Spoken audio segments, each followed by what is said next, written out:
There we go. Glad to have our guest. Now, this is a long-form interview. It is. We do this every now and then. It's kind of First cheating. 2018. First of 2018. The reason is because we are going to be at Virginia Tech February 6th. It's true. So we need to buy some time on the road. There are only select few people who are worthy of long-form interviews. It's short. Spoiler alert, it's not you.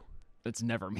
So our next guest, he's been making the rounds, and he is probably as viral right now. He's as hot a ticket as he's ever been. His book is out, of course, The 12 Rules for Life. You've been reading it quite a bit. I've been reading it. I've had to look at the cliff notes because I have it in my queue. Right now I have Eric, I think Eric Metaxas, his book on Martin Luther that I'm finishing. And he'll be on the show too. But this is, of course, by Dr. Jordan Peterson. You can also do the self-authoring program. If you go to use the promo code Crowder, you get 25% off because I'm a basket case, and so it's helped me. So if you're as messed up as me, he can be as useful for you. Of course, he's on the Twitter at Jordan B. Peterson. Dr. Peterson, thank you for being here, sir. Thanks for the invitation. Well, no, of course. Listen, you knew you were going to get an invitation. I think you invited yourself, as a matter of fact. Yeah. It's my live stream to have this interview. Yes, exactly. Well, come on, we have some firepower, even if they happen to be some people who you might not necessarily want in your fan base. So first off, this book, it's been selling like hotcakes, correct? What's the reaction been by and large? And I know there's been viral videos, but the book itself, what kind of feedback have you gotten?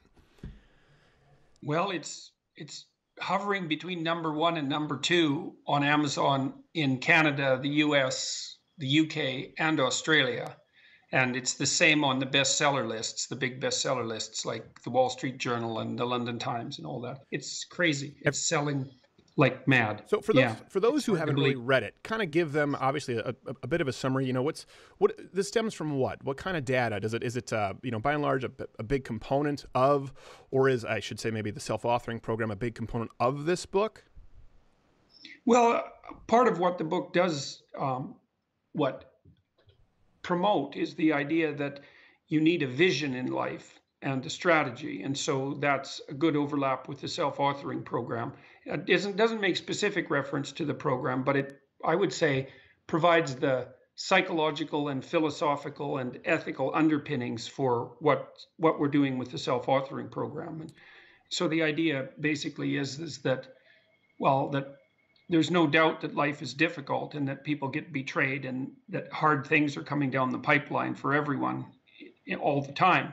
But that if you organize your life reasonably and face it courageously and make a plan so that you're not just a leaf in the wind and try to do things that are meaningful, then you can extract out a path of being from all of that that's worthwhile and noble and helpful and productive and all of those things.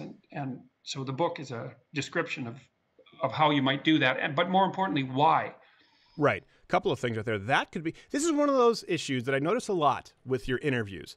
What you just said right now, if I were looking to mince it, I could say that's sexist against men. Why? Because he talked about organizing your life. This book effectively is using a trait or teaching people how to best enact a trait that is actually women have naturally more than men. Organizational skills. This is something you talk about. Now, if I were looking to mince that as a radical leftist when they say, well, that's sexist, that's a byproduct of patriarchy, you extolling the virtues of organizational capabilities could easily be turned as, so you're saying women are better than men because they're more organized? Here's where you get wrong, because in the book he also talks about how order is a stem of masculinity and chaos from femininity. So he balances it out. Okay. Explain yourself. Are you teasing poor Kathy Newman from Channel 4 again? No, well, okay. See, that's what we call a segue. He was okay. Before we get to Kathy Newman, yeah. I'm refraining here. Before we get to Kathy Newman, your rise has obviously been meteoric here this last year, which will also be a test of your narcissism. We'll have to test those levels afterward because often that gets right. You know, right. Well, I'm trying to keep that under my existential terror is keeping the old narcissism under control. Well, we'll test that later on in the program. But in the States, by and large, positive feedback. Same thing, it seems, in the UK for people not named Kathy Newman. But Canada still, a lot of people there hate you. What's interesting to me is this is effectively a self-help book. I can't remember in my lifetime, I'm sure someone will fact check me here, I'm sure it's happened, but certainly not to this degree, that a self-help book has been met with so much backlash.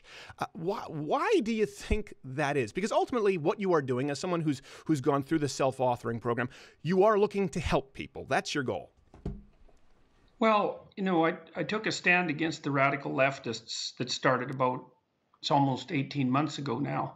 And if you take a stand against the radical leftists, then they immediately try to paint you as a supervillain of the right.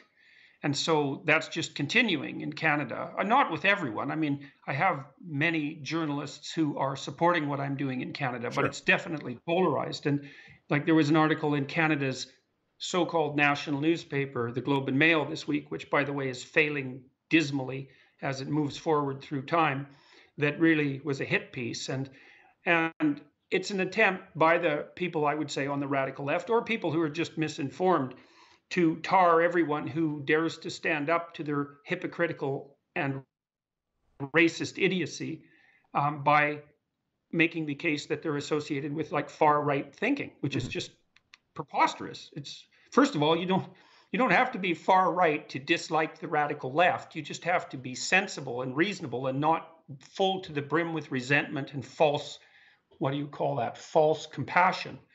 So the problem is if the radical left admits that someone like me actually happens to be reasonable, then they have to admit that reasonable people can object to what they're doing.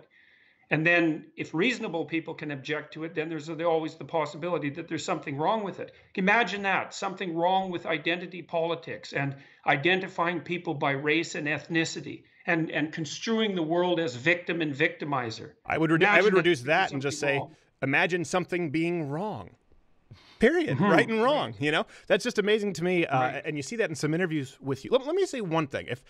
This will test a little bit of the narcissist in you. This is obviously the most viral interview I think you've done with Cathy Newman. Would you say? Yes. Okay. Yes, definitely. And it's one where I've seen even leftists, if you look at the feedback, saying, okay, this is an example of someone who I disagree with, but this person is reasonable. The feedback on the Cathy Newman interview is almost entirely positive. Would you say that's compared with other interviews that were seen as more polarizing, would you say that's a relatively accurate assessment? Yeah, the only exception would be that there was a flurry of newspaper articles after the interview came out, claiming that Cathy Newman was victimized by my evil army of trolls, because I seem to apparently have an evil army of 5 million trolls. Yes. Which is a lot of trolls. At some point you start wondering if the trolls are just normal people. Yeah. But yes, I would say that the apart from the press, and there was a lot of they want people to think you have direct access to Jim Henson's Creature Shop and you're sending them out. Yeah, exactly. And the Guardian claimed, and Channel 4 as well, that they had to bring in the police to do a security analysis, and you can bring in the police under any circumstances. Doesn't mean that the threats are credible.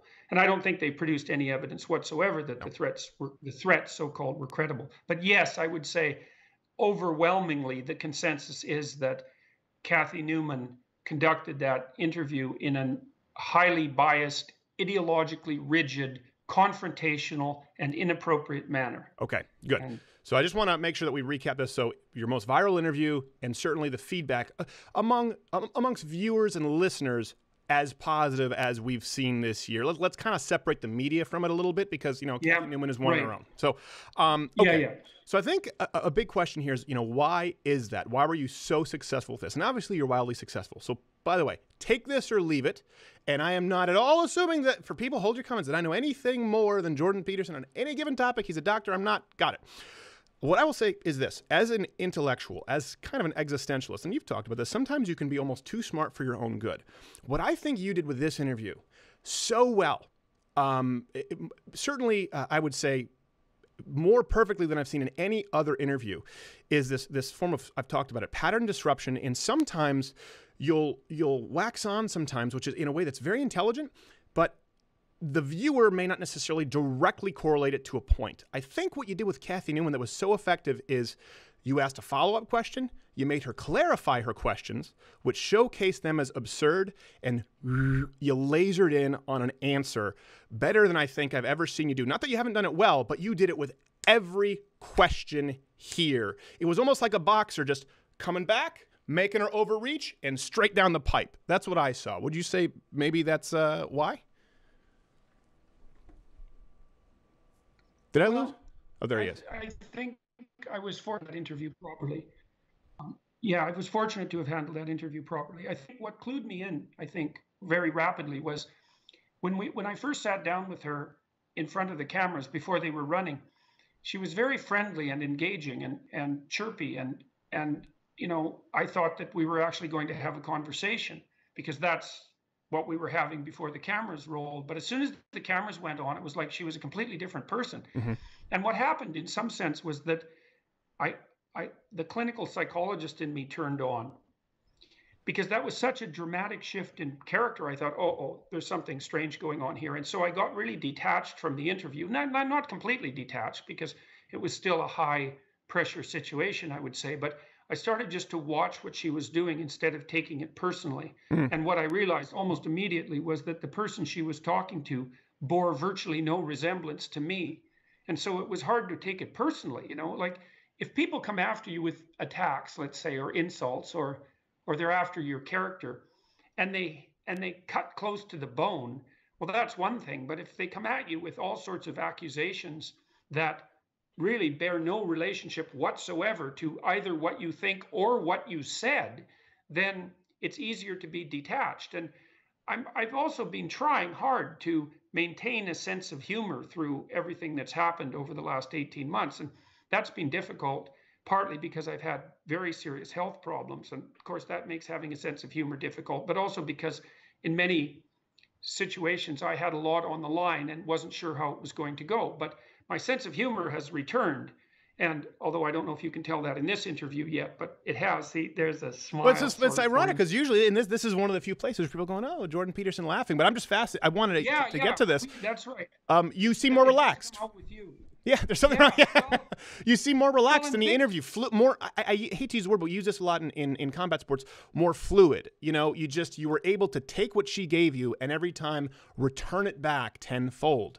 And it's almost like, you know, that analogy, you're a tiger who kind of has to bleed a little bit before you're in the fight. I've noticed that when you're with friendly people, there's no time constraint. You have so much room to, you know, expand upon an idea. Sometimes being framed in by someone else who's confrontational might bring out the best in you. And I think we saw that. It was formidable. Yeah, well, and the thing is that it's a lot easier to have a sense of humor when you're not feeling 3/4 dead.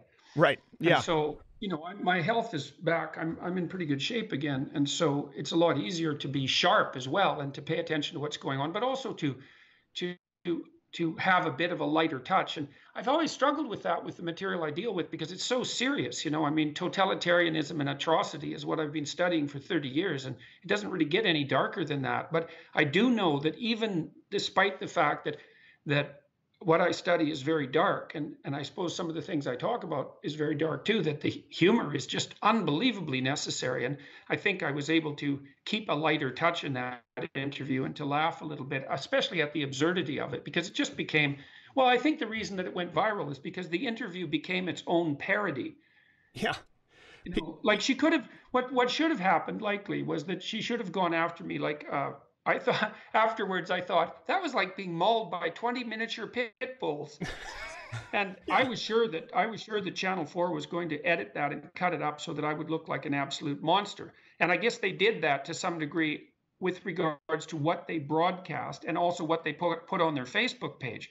But they put the whole interview up on YouTube, which I actually think, you know, you could say, well, more power to them, and fair enough. But I actually think they did that out of straight naivety. I don't think they had any idea whatsoever what that interview actually looked like to the outside world. I think they were shell-shocked by the response. I really believe that. I have some inside information from Channel 4, and I've been following people's reaction to it. Like, I invited Kathy Newman to do another interview, you know, because I threw a backdoor channel, and I said, look, like, why don't we basically make this right instead of it ending this way, because you've taken a lot of flack for this. Why don't we actually sit down and have a talk, and then that'll work out fine. And she said something like, well, I need to let this die down and rethink it, but I don't understand what all the fuss is about. I thought the interview went very well. Right. Like, well. Oh, I think whoever's in charge of their YouTube account, probably not a big Kathy Newman fan. And upload. She doesn't have access to YouTube. That's fascinating. So she didn't take you up on it. I mean, you know, yeah, I think there is some naivete there, but it's interesting that they uploaded that in entirety. Well, we had that with Sky News. Remember that?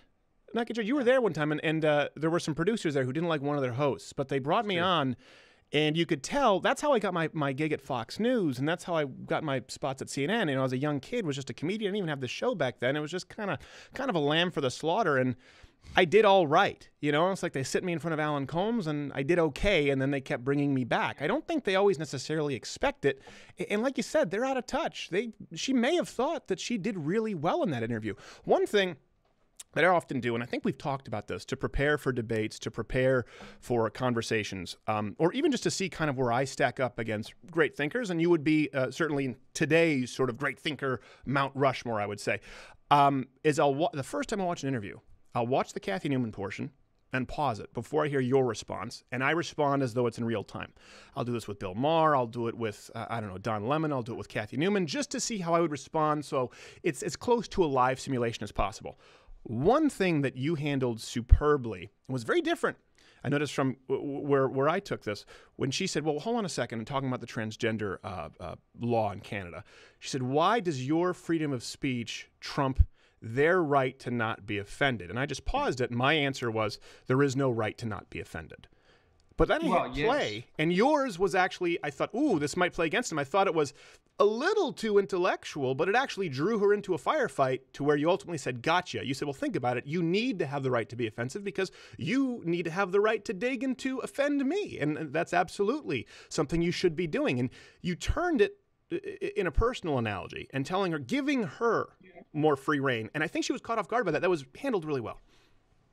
Well, she was, because it was so, the thing is, it was so patently obvious by that point that she was doing everything she possibly could to make me uncomfortable. She knew it. I knew it. The viewers knew it. There was no doubt about it.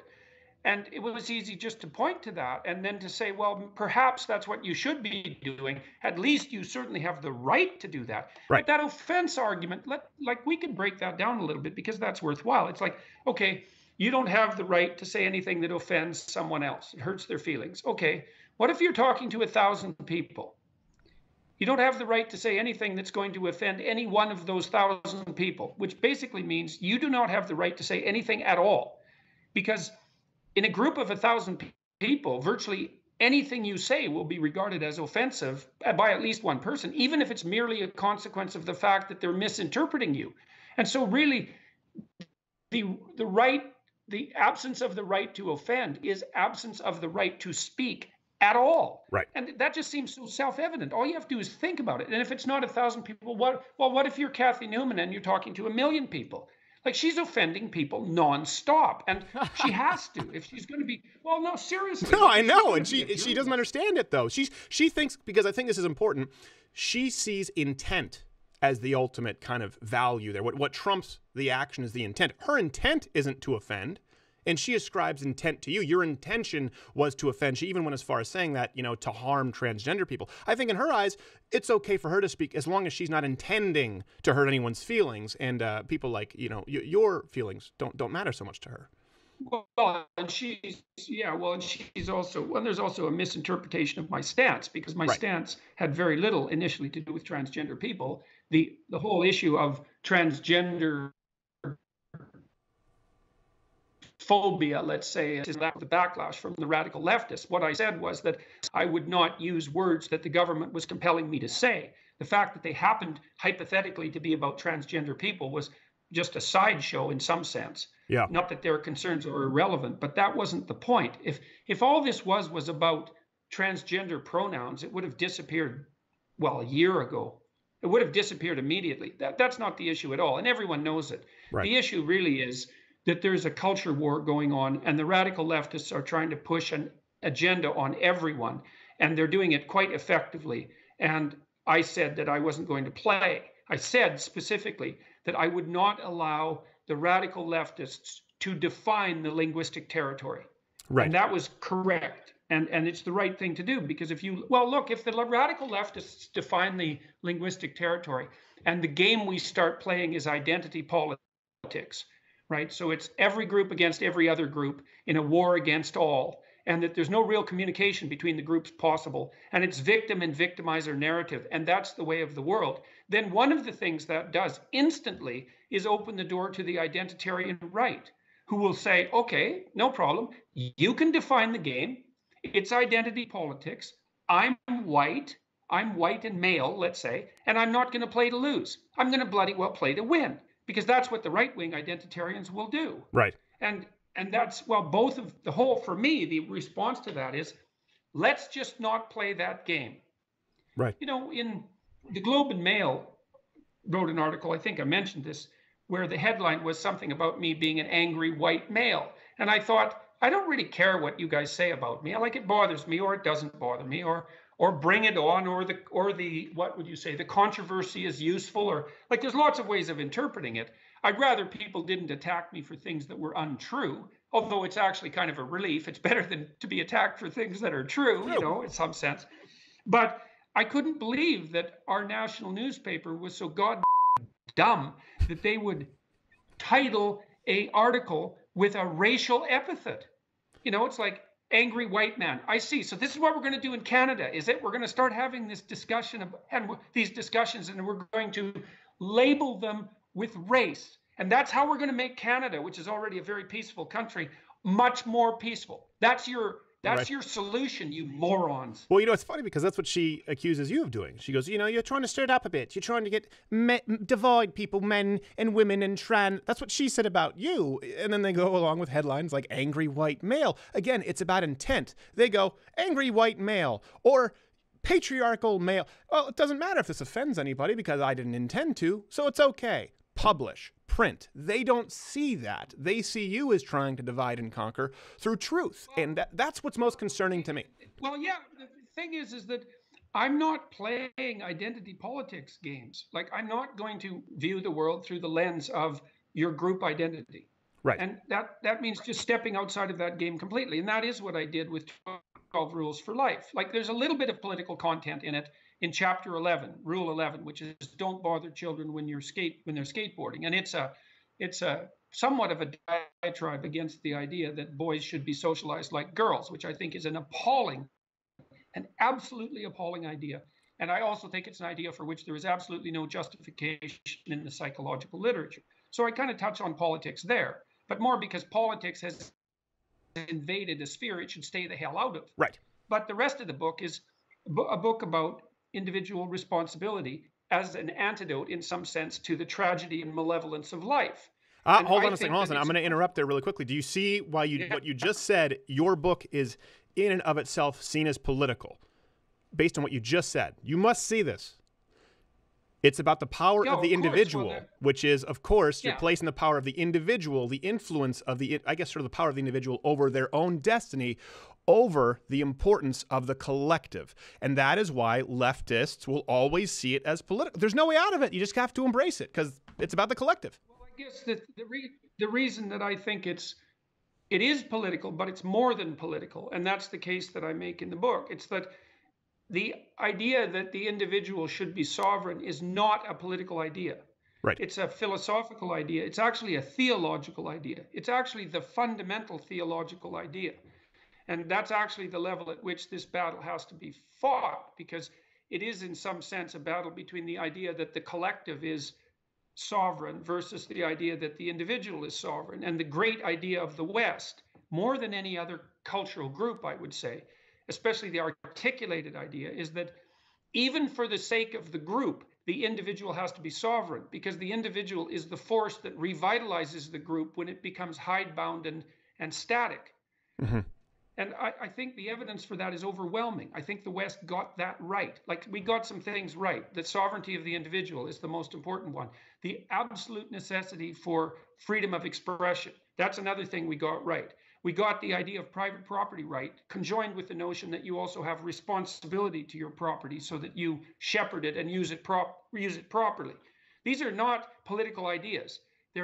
They are because they find expression in the political realm, but they're rooted in something far deeper than mere opinionated politics. And 12 Rules for Life explains why that is. Right. And I think the evidence is clear from neurobiology, from neuroscience, from evolutionary psychology, from mythology, from comparative literature. And I talk about all that in the book. It's like the pattern from game theory, from economic theory, like the evidence is compiling from multiple disciplines simultaneously that there is a central ethic that drives productive well, let's say that helps you be healthy as an individual, that drives positive relationships between you and your intimate partner, that sets your family straight, that works good for the community, all of that. There's an ethic that does all of that, and it's not merely an arbitrary political opinion. I believe that that's wrong. That's why the postmodernists are wrong. Enough of them. They are wrong. Right. Well, and that's interesting. One thing I also noticed with your Kathy Newman interview, and the reason I think the left sees you as such a political threat, is it seems as though less and less we have, when people talk about common ground, foundational truths upon which we agree. For example, you saying men and women are fundamentally different. They want different things. There used to be a point where even feminists could say, well, yeah, of course, but we believe that the constraints of society, and then you go down the path. Now we don't even agree on that. And you were on Joe Rogan's show the same day actually I was, so he got a lot of flack for that. They thought it was now becoming a bastion. They thought it was the coming of the Fourth Reich for them. Certain foundational truths that, okay, we were talking about, you don't put children on puberty blockers. Regardless of how you feel about the trans issue. Insanity. You don't put them on puberty blockers. That's not a foundational truth we can even agree upon anymore. And that's what I was noticing and why I thought you were so effective with Kathy Newman. You would just say, well, why is that? When she would say, is not equality of the genders or of the sexes, important? And you asked, well, why? And define it. And she wasn't able to define it because she didn't even understand her own premise because we don't have foundational truths that we agree upon anymore. And Here's something absolutely comical that happened in the last 2 weeks. So you remember James Damore, the engineer that got fired at Google? Yes. He wrote a memo saying, poor James, hey, he's an engineer. And so he went to a diversity seminar. And the diversity seminar people asked for feedback. And James Damore is an engineer. And so he thought, oh, they want feedback. And because he's a good engineer, he thought, oh, they want intelligent, carefully thought through, thoughtful feedback. Yeah. So that's what he provided them with. And then they ignored it completely. And he thought, well, they wanted feedback. Why'd they ignore it? So then he posted it on an internal memo board, which people at Google do all the time, to see if he could get some discussion going there. And then that was leaked. It wasn't like James Damore planned this. He was just doing what a non-political engineer would do when someone asked them for feedback. Someone who might be a little on the spectrum, as many engineers are, yes. Yeah, well, right. Well, okay. Engineers aren't.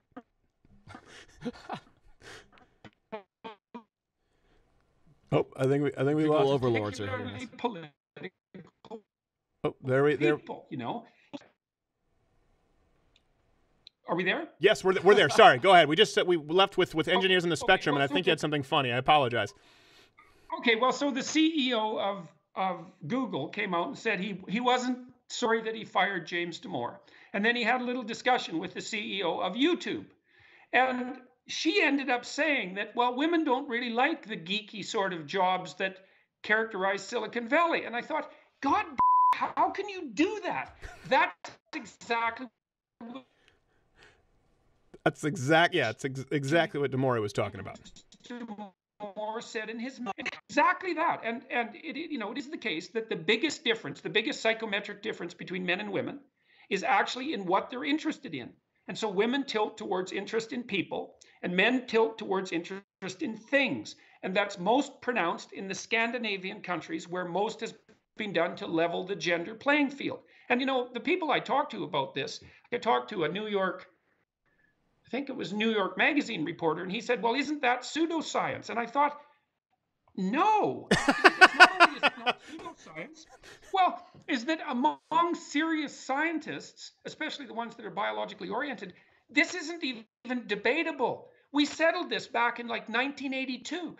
Steve Pinker wrote a book a while back called The Blank Slate, where he made a case that people had a biological nature and we weren't just sociocultural creations. And I read that book and I thought, geez, Steve, I don't know why you wrote this book. It's like everyone knows this. It's like that was done in the 1980s. Right.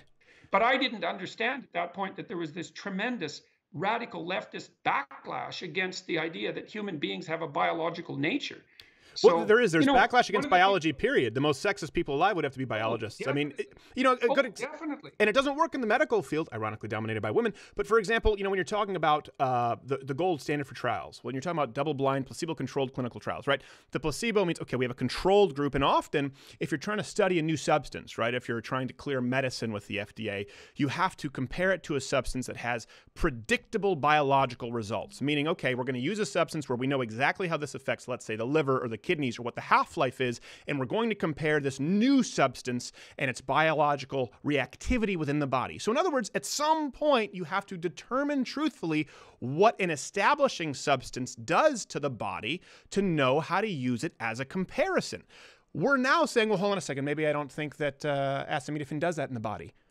But it does, though. You know, that's where we are.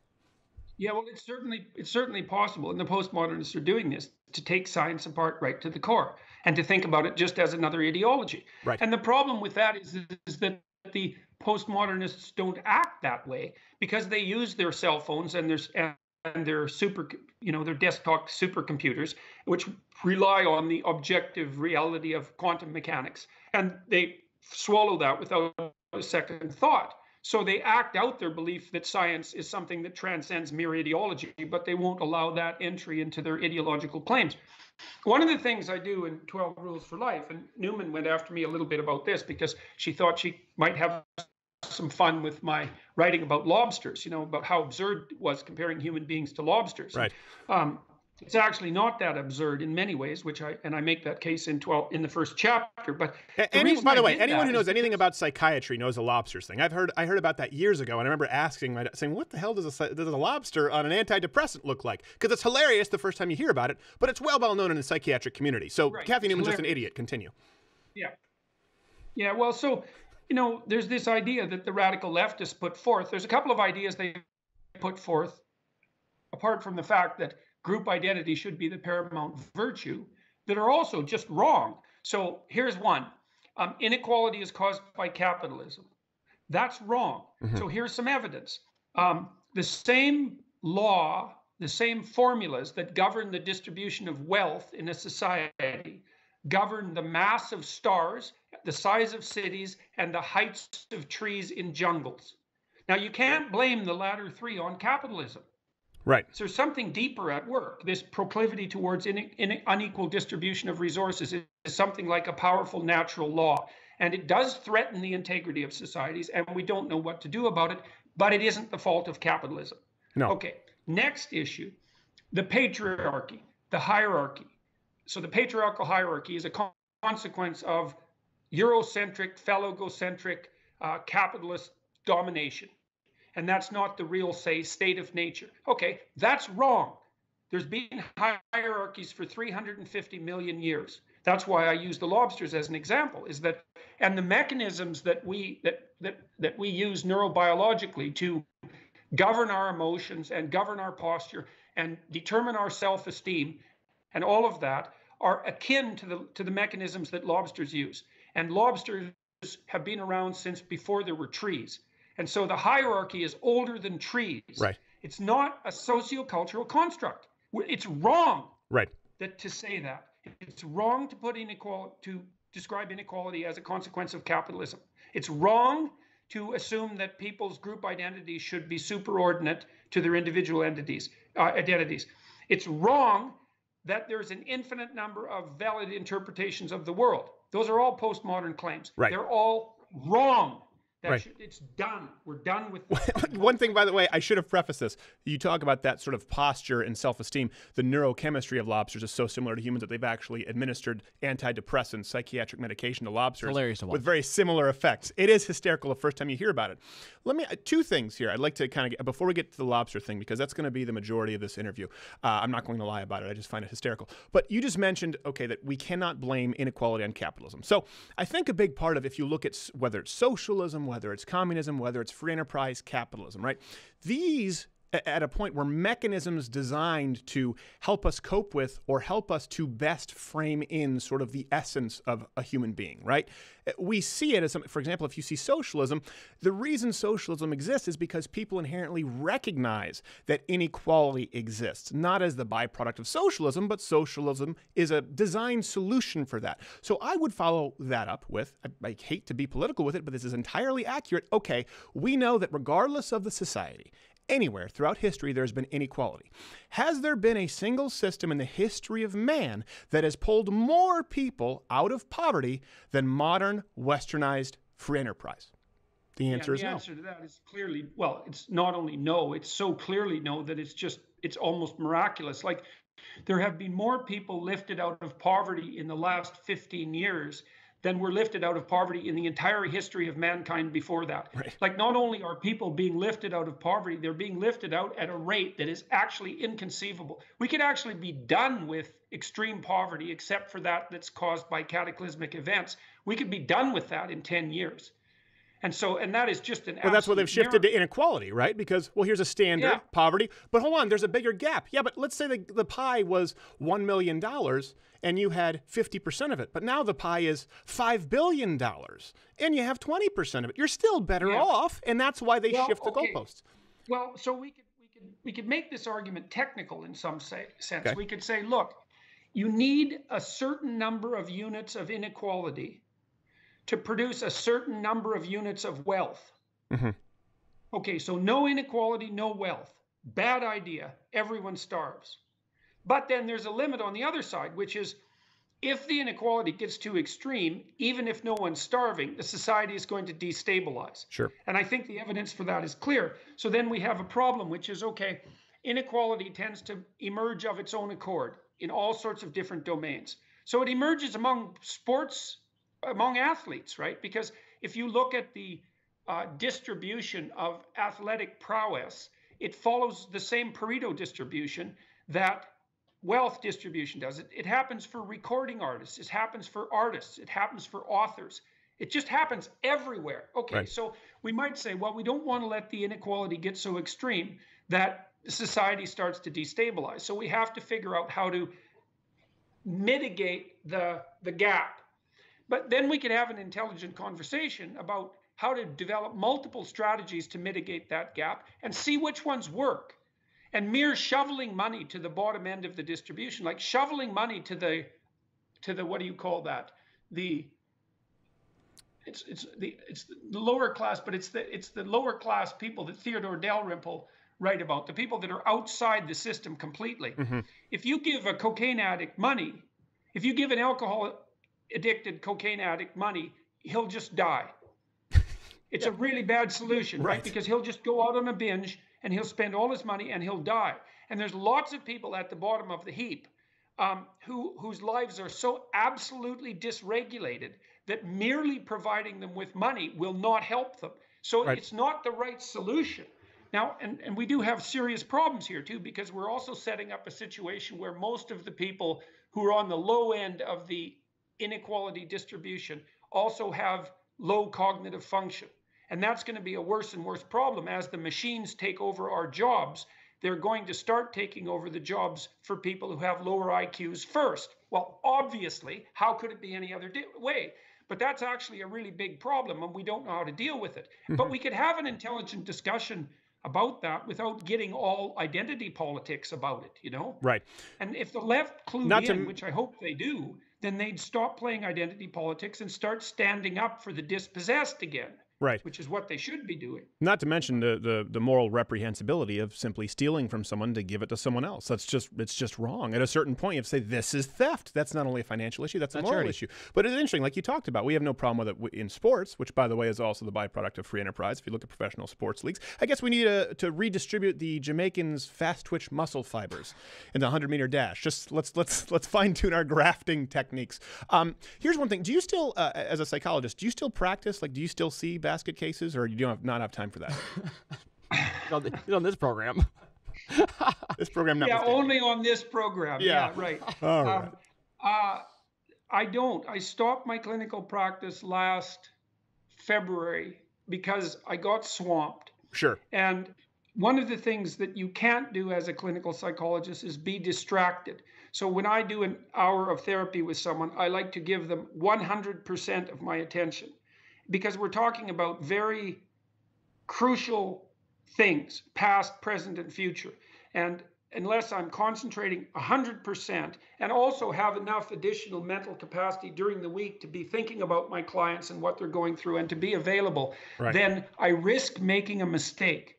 And so I pulled out of my clinical practice last February, partly because of health concerns, but also partly because my life got too complicated and I haven't picked it back up. Well, I think that's very So, noble and of you, because you don't want to be distracted. As I did, what did he reach out to anyone? Oh, I had his suicide letter and I forgot to submit it. Yeah, it's obviously well, exactly. Well, it's no joke. So you have to really be careful about that. yeah, but I just made a joke about it anyway. So let me ask you this: when we're talking, I know. because It was sort of funny even. okay, well, I appreciate it. You talk about the lobster, shoulders back, and you talk about sort of this. A lot of people they do well to take on a more combative nature. In other words, to sort of, you talk about this fight for their territory, earn it. Courageous. Okay. But it's courageous and vulnerable at the same time. Yes. That's the thing. Well, that was going to be my follow-up question, because I wonder this in your practice, and as someone who regularly still does counseling. I think everyone should do it to some degree, certainly if you're married. You have different people come into your practices. How do you sort of apply this life principle to, let's say, someone who might come in like a beaten puppy, someone who's meek, someone who's slumped over, and recognize the difference? And how would you coach them versus someone who comes in headstrong, cocky, and is already too combative? Because it seems like you could be given somebody, some arms that some people probably don't need. Well, so in the first case, someone who's beaten down and been bullied, say, maybe their whole life, a lot of what I do with them is listen, and walk through. Like, I had a client a while back who had been bullied so badly in high school that she had a psychotic episode. Yeah. And so she was so broken when she first saw me that it was just beyond belief. Like, she could barely talk, and she was having visual hallucinations, and it was really, really, really bad. And I just let her talk for, about 3 months. I just listened to what happened to her, fractured in her speech. And we wrote down what happened to her and made it coherent, and talked about malevolence a lot, because the kids who went after her were really doing it with vicious intent. Like, they were out to take her out, and they did. And it was an ugly situation. So a lot of that's listening. It's like, okay, what happened to you? Who did it? Why? Were you making yourself more vulnerable than you needed to because you didn't have the skills to defend yourself or see what was happening or fight back? All of that. Then to strategize about how you could come up with an appropriate defense against similar things in the future. Because the purpose of memory isn't to remember. The purpose of memory is to extract out wisdom from the past so you don't repeat catastrophes in the future. And so if you help someone sort through their memories, especially of terrible, like, sustained psychological assault of that sort, then you arm them for the future, and that restores them to health. And she got much, much better. She was able to go back to school and all of that. And so thank God for that. And then with someone who's, most of the time, Stephen, you don't see the overconfident types in therapy because they're kind of narcissistic and they never come for therapy. But you do see people now and then who are less sophisticated in their disagreeable attitude than they might be. And usually what you do with people like that is help them strategize more carefully. It's like, okay, you want to operate in the world in a combative and competitive manner. Fine.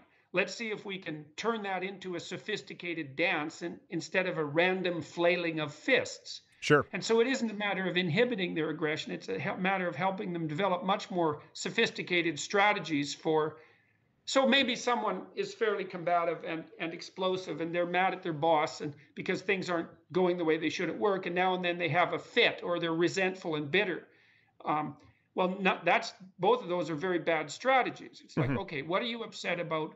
What do you want as a solution? Can you possibly obtain this in the current workplace, or do you have to look for another job? What's your strategy for moving forward? And those would be like conversations that probably take about a year. Yeah. Right? Because it's really complicated to come up with a full life strategy for career development, for example, although it's unbelievably useful. I mean, it's incredibly useful.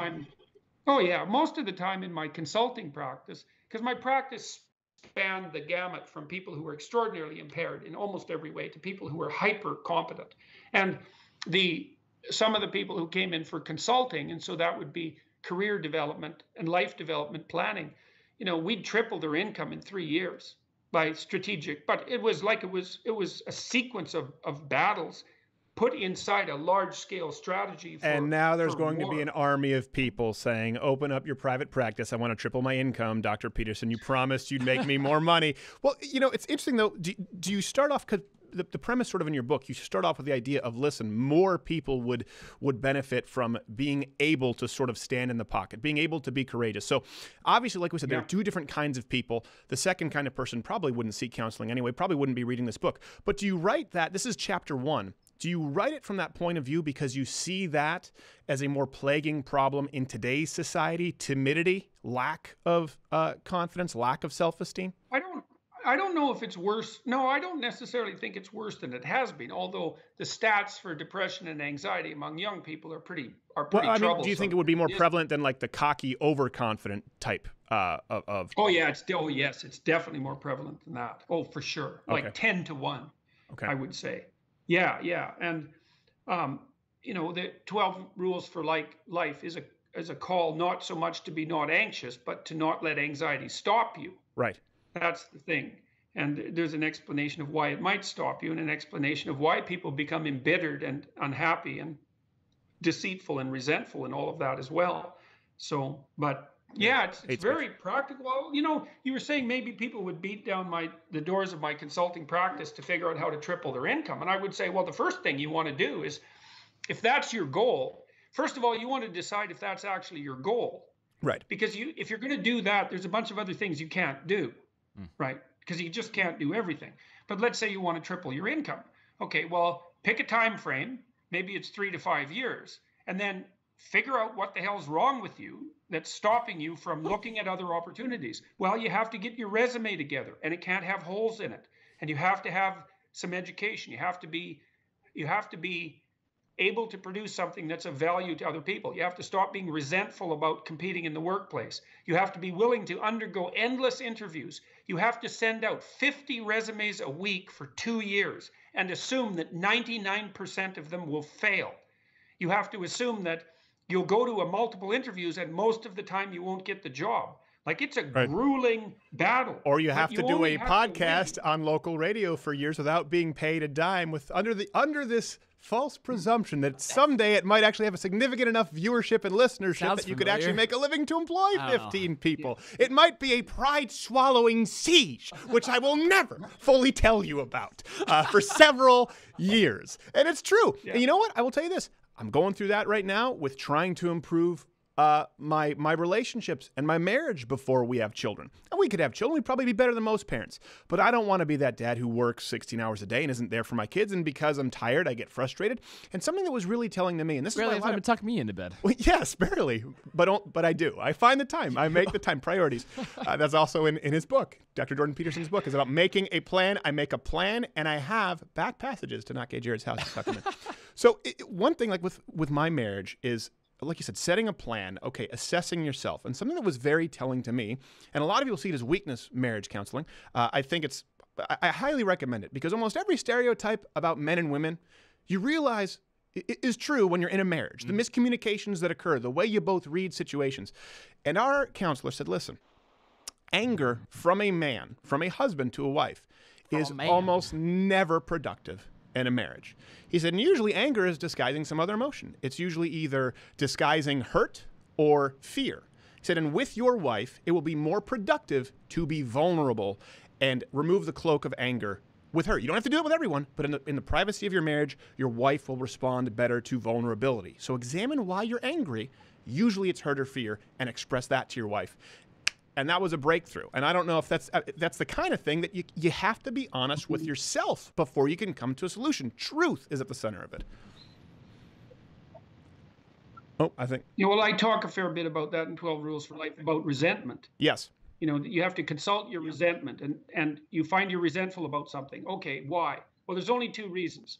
The first reason is that you're whiny and useless, and you should shut the hell up and grow up. Yeah. Because that's life, and quit being such a twerp. But yes, strong words. Having established that you're not being a twerp and that something is actually wrong that you need to set right, then you have to figure out exactly what it is that's wrong. And you have to figure out exactly what you would like to make that go away. Like, one of the best things you can do in your marriage, if you're arguing with your spouse, is actually tell them what would minimally satisfy you. Right. It's like, I'm mad at you because you did this. It's like, okay, fine. But no, you need something else. It's like, I think that what's happening here is suboptimal. And if we did it this way, which would require only a little change, that would be better. And let's try that for a week. Mm-hmm. And then we can discuss it again. And so you have to make these things concrete. Like, maybe you're having battles about frequency of sexual interactions with your wife, because that's very common, especially once you have kids. Yeah. It's like, well, what's your minimal requirement? 8.